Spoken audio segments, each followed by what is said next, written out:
Hello, everybody. I'm here with N0tail. N0tail, how are you doing? Doing great, man. Awesome, awesome. So, just how does it feel being here at an event this huge with pretty much the whole world watching you play? Well, it's the biggest event for us, so it feels like awesome. Everyone's here for Dota. It's not a mixed gaming event. It's only for this game that I'm playing, like that we're playing. So it's just fantastic. Like, it's really great. Awesome, awesome. Now, esports has grown a ton in just the past year. Dota's grown a ton in the last year. How much do you think it's going to grow just moving forward? Well, it's been growing non-stop ever since TI1. So now with the game release and so on, I think it's going to expand a lot more. Question is if it's going to reach the League of Legends level in player base, but it's already reached, like, yeah, it's topped every other esports team when it comes to this event, like having an event this big and this prestige. Okay. Now, something that I'm really curious about, how does it feel being in the pod, having that huge crowd in front of you? Just, is it a lot of pressure? Do you get nervous, or have you just, you've been playing so long that it's just natural? The pods are actually really nice for zoning out everything. Lights come out from the inside and it's very soundproof. So you really only focus on the game, and you usually are. You know it from back home when your mom starts vacuuming and you just focus on your game. You kind of already practice there for this event, you know, with mom vacuuming and stuff. But it's actually not that hard being focused on the game. But coming out of the booth afterwards, that's like an amazing feeling. Like when you actually realize how many people are there watching you. But that's just something you have to zone out when you're in a game as well, because most of the games that we play are watched by so many people online.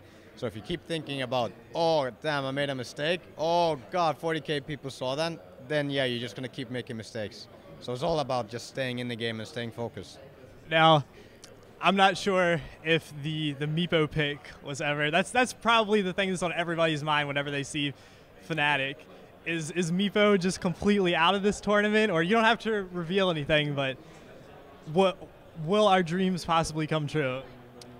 Well, I wouldn't put it out of the question. We practiced it at the boot camp at TI at the hotel, and there was a flaw, so a lot of the other teams actually got to see one match where we played Meepo. We lost that match, but well, people have it in the back of their minds, like all their opponents are thinking, when is it coming, you know? So that was, but in a best of one, I wouldn't say it's likely to be played, but in a best of 3, or even in a best of 5, then maybe, hopefully, like I'll get to play it at TI. That would be a dream come true for me, but still, I'd rather know that I did my best to win as well. Just how do you feel about Meepo overall? Because I know that a lot of people are really, like, they pick it and they kind of feel like, oh, it's kind of a liability. It's really tough to manage everything. Just how do you feel about Meepo in terms of the competitive abilities that it has? Well, from a competitive aspect, the way the game is now, the hero is very hard to pull off. If you look at how much aggression is usually being put out by the team, usually that's the style that's been winning, is the aggression. And Meepo is the kind of hero that works a lot like a draw ranger. You need a certain amount of time before you actually can do something, or do a lot. And that's kind of an issue against that. But if you have these AM strats where they protect and so on, I would say that it's a possibility to play the hero, but it's a hard hero to pull off in a competitive scene. But for playing it, I don't know. I don't think, like, for me it's not that hard. Like now, playing it until you get level 5 with Aga, that's when you start seeing more and more options. But before that, it's very doable to practice. Okay, well, thank you so much for your time, and I wish you the best of luck in the tournament. Thank you.